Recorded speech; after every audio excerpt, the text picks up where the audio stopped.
അസ്സലാമലൈക്കും. റിച്ചൂസ് വീട്ടിലേക്ക് എല്ലാവർക്കും സ്വാഗതം. അപ്പോൾ ഇന്ന് കർക്കിടക മാസം 1 അതുകൊണ്ട് തന്നെ ഈ കർക്കിടക മാസത്തിൽ നമ്മൾ എന്തൊരു ഔഷധങ്ങൾ ഉണ്ടാക്കി കഴിക്കുകയാണെങ്കിലും നമ്മൾ ശരീരത്തിൽ പിടിക്കുന്നതാണല്ലോ ചൊല്ല്. അപ്പോൾ നമുക്ക് ഇന്ന് കുറച്ച് ഉലുവ വിളയിച്ചെടുത്താലോ ആദ്യം തന്നെ. അപ്പോൾ നമുക്കിത് എങ്ങനെയാണ് ഉണ്ടാക്കിയെടുക്കുക എന്നൊക്കെ ഒന്ന് കണ്ടു നോക്കാം.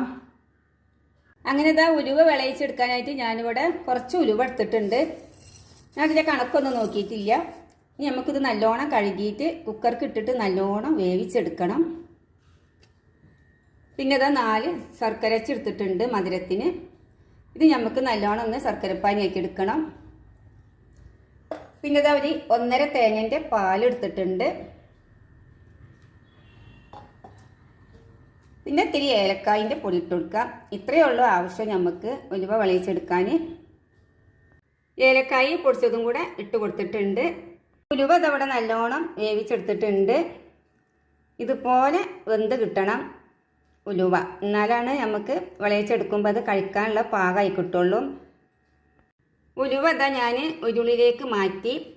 ഇനി നമുക്ക് നമ്മുടെ ശർക്കരപ്പാനി ഒന്ന് അരിച്ചൊഴിക്കാം.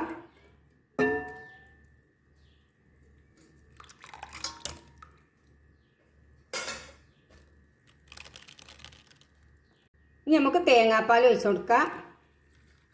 അങ്ങനെ തന്നെ നമ്മുടെ ഉലുവ വിളയിച്ചത് ഇവിടെ തയ്യാറായിക്കൊണ്ടിരിക്കണ്.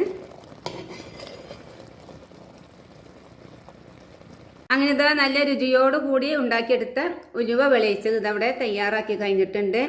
ഇതുപോലെ എല്ലാവരും ഒന്ന് ഉണ്ടാക്കി കഴിച്ചു നോക്കി. നമ്മുടെ നടുവേദന മാറാനും മുടി വളർച്ചക്ക് ആരോഗ്യത്തിന് എല്ലാത്തിനും പറ്റിയ ഒരു ഔഷധമാണ് ഉലുവ.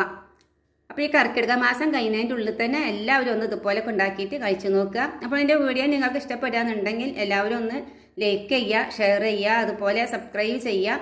അപ്പോൾ നമുക്ക് ഇതുപോലത്തെ നല്ല നല്ല വീഡിയോയുമായിട്ട് വീണ്ടും കണ്ടുമുട്ടാം ഇൻഷാ അല്ലാഹ്.